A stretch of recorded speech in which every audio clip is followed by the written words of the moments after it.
At Kutztown University, you'll discover excellence everywhere and in everything. Here, you're encouraged to dig deep and find your inner greatness. Because when you do, you'll discover just what you're made of, pure gold. Visit www.kutztown.edu/roar for more information.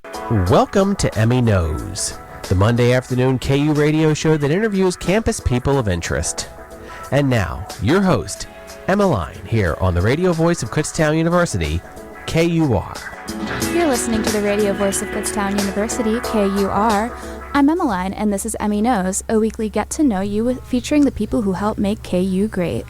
In the studio with me today is Aviv Templeson, a sophomore library sciences and history major and host of Undead Hours here at KUR. Thank you so much for being here with me today, Aviv. Thank you for having me. Of course. I'm so excited that you agreed to be my guest for the final week of classes. Goodbye. Goodbye, fall 2019. That's a lot. So I'm going to start this right off. What is the first thing you're going to do after your last final? I'm gonna take a really long nap. I'm talking like a 7-hour nap, and I don't want to be disturbed. Yes. My naps are getting kind of ridiculous. I had to set an alarm last night for 10 p.m. to wake up, because otherwise I wouldn't have woken up. Oh my gosh. So I'm ready for this semester to be over. Wow. And you're just like, are you just nocturnal, or? I want to be asleep. Okay. I feel that with a passion. Yeah. So I don't know if you realize this or not, but it's really like thanks to you that I even have this show this semester. So I've been following KUR on Instagram since I started at Kutztown, but I'm not really the type of person who just like goes out and joins clubs. Like, I don't know, groups of people who are already friends just sort of scare me a little bit. And then over the summer, I saw that they were going to run a special training session for people who were like living in town still, and then I sort of like YOLO'd and emailed and was like, hey, like I'd totally be interested. Oh my gosh. And now here we are.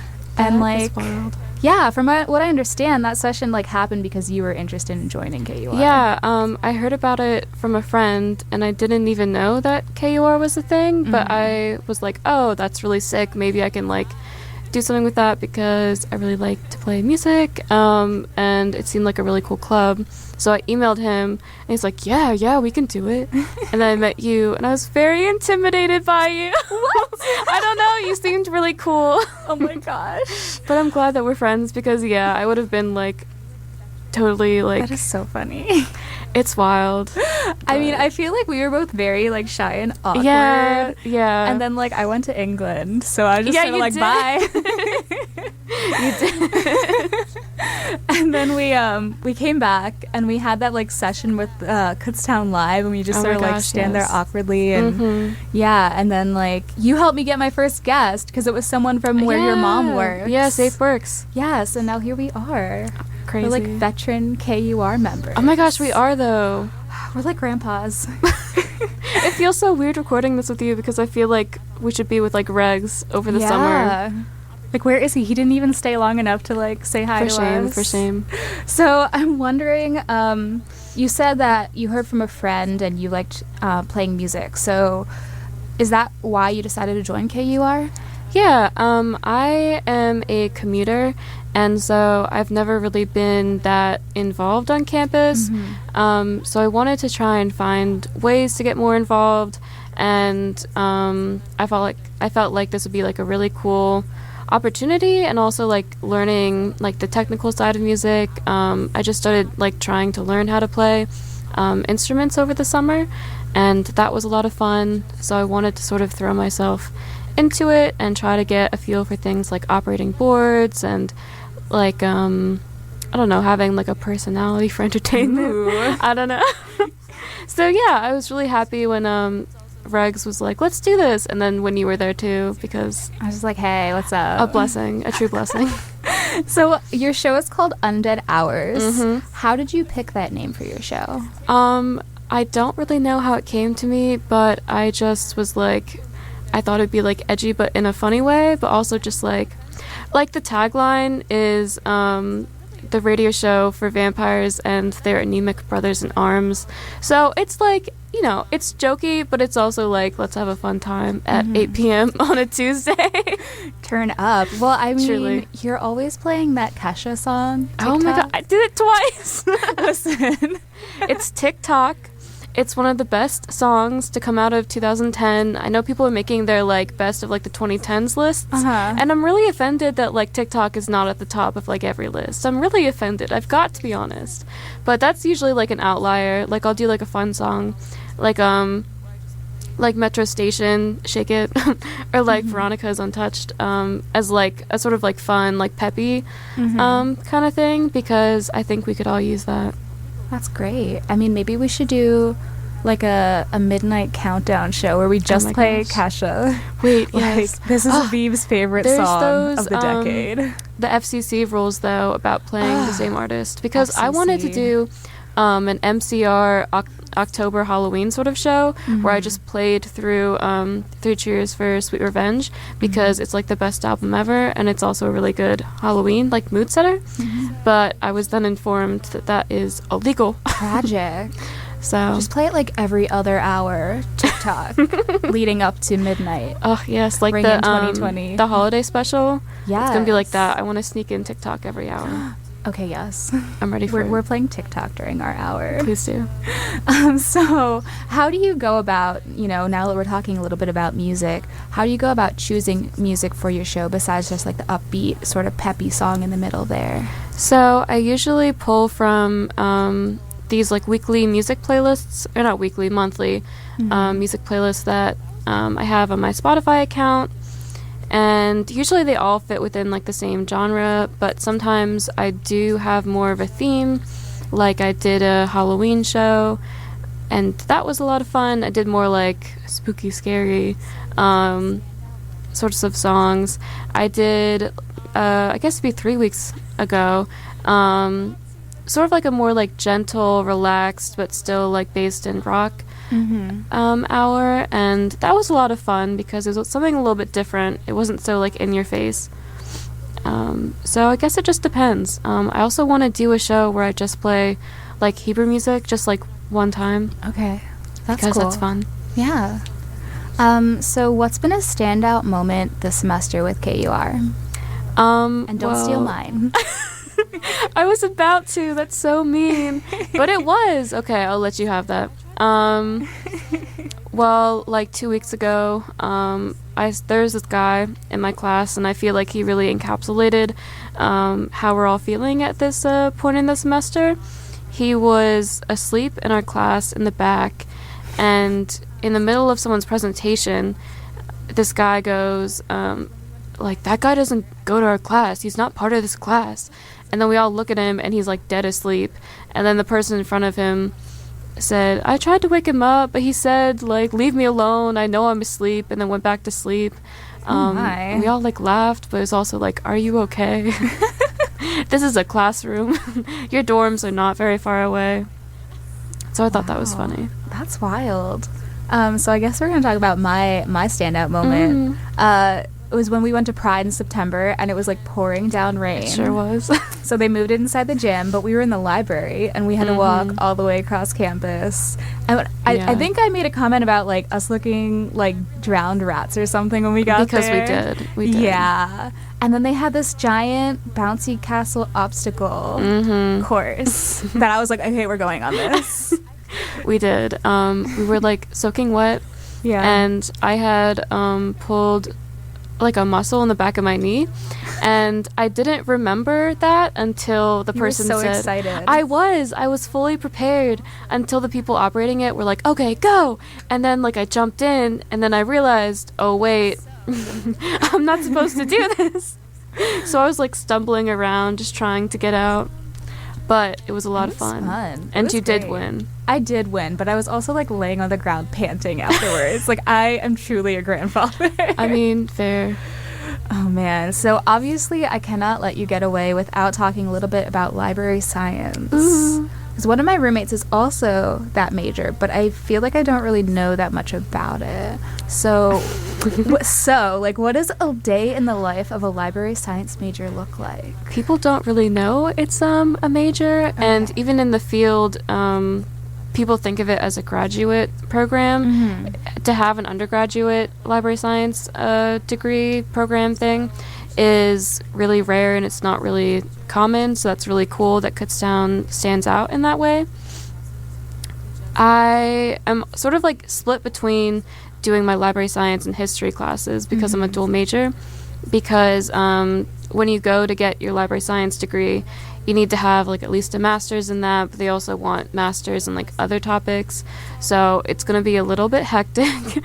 So I'm trying to get like a foot in the door on that one. So usually every like library science major is just in the basement of the library all day, every day, even between classes. We just are all in the CMC, or there's like this other like study designated space for us down in the basement.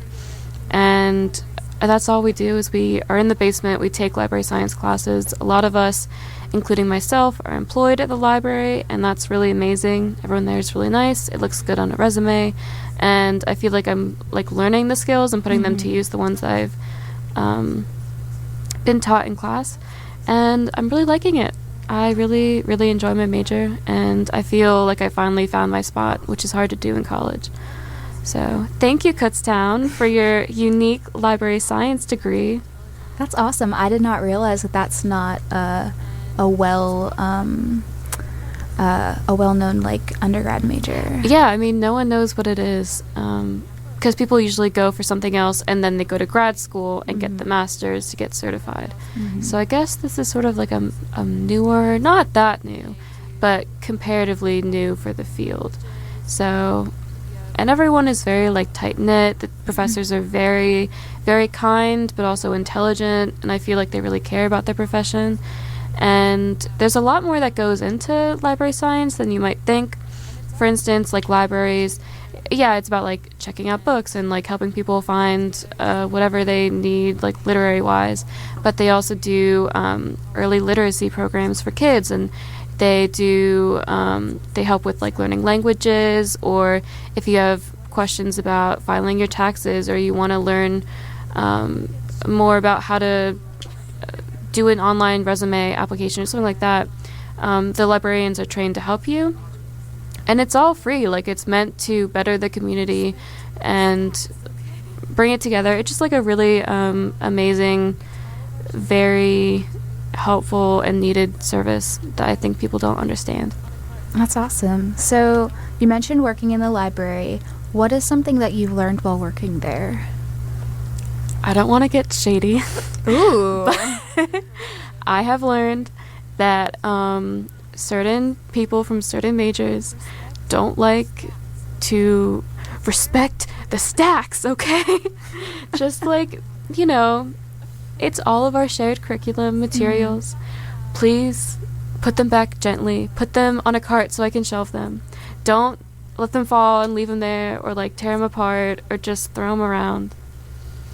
I'm just being bitter because I came from a shift right here, and people are being obnoxious. Oh no. So respect your stacks, okay?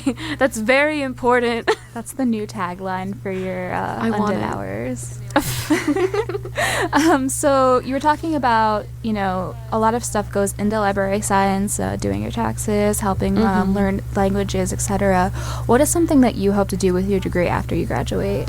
So right now I'm really hoping to go into archival work, which is sort of the reason why I got into library science. When I was younger, I was always into archaeology, and I was into history, and I wanted to work in museums because like museums and libraries were my favorite places to be in the world, and they always have been. And then the more I learned about it, the more I realized that a library science degree is the thing that's going to get you into those fields. And then I took the classes, and I was like, wow, this is incredible. So right now I'm looking at like historical archives, and I would really like to focus on Jewish history. I'm doing a really cool project right now, which I'm thinking about turning into a capstone about the Soviet Jewish Refusnik movement, and how it's played out through like the former Soviet Union, America, and Israel.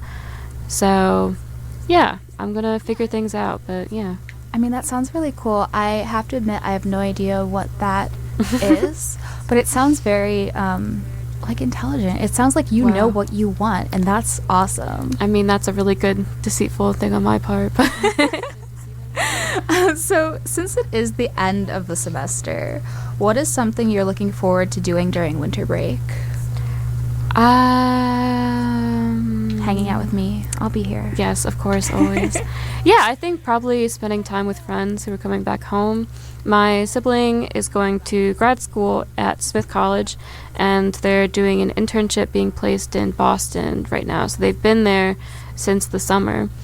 And I'm really excited to see them again because I miss them a lot. But they're coming for Thanksgiving, so that's good. I'm really glad about that. Yeah. So do you plan to continue hosting Undead Hours, now that we're talking about your new tagline, next semester? Heck yeah. Okay, that's awesome. And I know you know about this because you read my notes, but while I was working on today's show, I was thinking about, now that you've experienced being on my show, what do you think of the idea of having like your own talk-based show? It could be like Aviv's book club or, something like that. I mean, I think that's really sick because I really miss reading recreationally, because now I always feel guilty when I want to read for fun instead of doing my readings for class, and that's really frustrating and sad. But if I do a show like that, then it's like, oh, this is my work. It's not, it's for fun, but yeah. So you should definitely come and co-host a book club with me. That'd be awesome. I'd be down. Fun. I feel like you would have a lot of really strong, good opinions. If I actually do the readings. You could do it! Come on, this isn't like a gen ed. It's fine. Well, what would be like your first book choice? Should I do like books I've already read or books I haven't read? I don't know. Your choice, your show. Oh no, this is complicated. First coming to your mind, go. The only thing I can think of is the book I'm reading now. It's Girl in Translation by... I don't remember her name. But I read it when I was in middle school, and I remember really liking it. It's about this girl who was a Chinese immigrant at a young age, and she came with her mother, and they started working at a sweatshop. But as she went through schooling, she had like a really high IQ, and she was able to get into like these really good schools, and she really like propelled herself forward to like take care of her mother. And Jean Kwok, Kwok, that's her name. Okay. It's really good, and I'm rereading it now because I want to see if it's still as good. And what's it called again? Girl in Translation. Okay. All right. And can we get it at the Kutztown University Library? I do not know. Okay, so you can check if you go on Robach Library's website and you do a little search, but you make sure to click library catalog or something like that. Make sure it's within our catalog to see if it's actually there. Although you can do interlibrary loan, but it'll just take a little bit longer. Mm-hmm. So, yeah. That's awesome. So, like I said at the top of the show, this is week 15 and finals are looming. So what's a top tip you'd like to share with our campus audience regarding finals, studying, etc.? I would say start with the hardest class/topic you have and start studying for that first. And start early, because starting is the hardest part. It's like the fear of starting, but once you start it and like start studying and you begin your journey towards ending this semester, it gets a lot easier and you feel compelled to like finish the job. It's just like getting past that. I don't want to deal with it. I want to deny that these finals are happening. I feel that. That is me right now. Yeah, I know. I do that all the time. So I would love for you to plug your show, Undead Hours, one more time. Okay, so my show is Undead Hours. It's every Tuesday at 8 p.m. It is the radio show exclusively for vampires and their anemic brothers in arms. Come for a spooky time, a chill, rocky kind of time. Kasha. Yes, of course, our mother, our queen. I would love to see Kesha one day. I almost saw her at Music Fest and I didn't, and it's so sad. We can just get her to come here. Please! Oh my gosh, Regs, where are you? We need to book her. She's doing a new album, so maybe, she'd feel like coming to Kutztown. Do you know, this is a funny story that I heard from my mom, and it's kind of wacky, but Bruce Springsteen came through to perform at Kutztown University this one time. This is coming from my mother, so I don't know if it's true, but I'm taking her word for it. And the old hotel where the new one is, on Kutztown Road, I think it is, he was staying there in between his shows, and he had the demo for Born in the USA, and he hated it, and he threw it out the window, and it landed in the pool. Wow. So I don't know if that's true, but my mom... It is now. Yeah. I hope everyone enjoys that lore. So if people want to get in touch with you, how can they do that? So my show's Instagram is Undead Hours, nothing fancy, just the word undead and hours. I post every Tuesday a reminder for the show, and I also do a little sneak peek of like 2 or 3 songs that I'm going to play that night, so you get sort of like a feel for the mood. I also repost from the KUR page, so you stay more connected to everything that's going on. And I also post about the other shows going on, the hours near me, like True Hallelujah, which is right after me, which is a K-pop hour. That's pretty cool. It sounds really professional and awesome. And Pretty Okay is the hour before me by Tim. And that's sort of... Tim. Hi, Tim. It's sort of like... What is it called? Like a mixed sort of jukeboxy album. He plays some like older radio hits, and I like it. I do like it. I like every show here. I haven't heard one that I don't like. And my personal Instagram is at Kosher Kitten. I like cats and I'm Jewish. What can I say? Well, thank you so much for being with me again today, Aviv. Thank you for having me. I'm so proud of you and your show. And thank you to everyone for listening to Emmy Knows. I'm your host, Emmeline Nolan, and in the studio today is Aviv Tumbleson. I'll be back with you again soon on KUR with more of the people who help make KU great.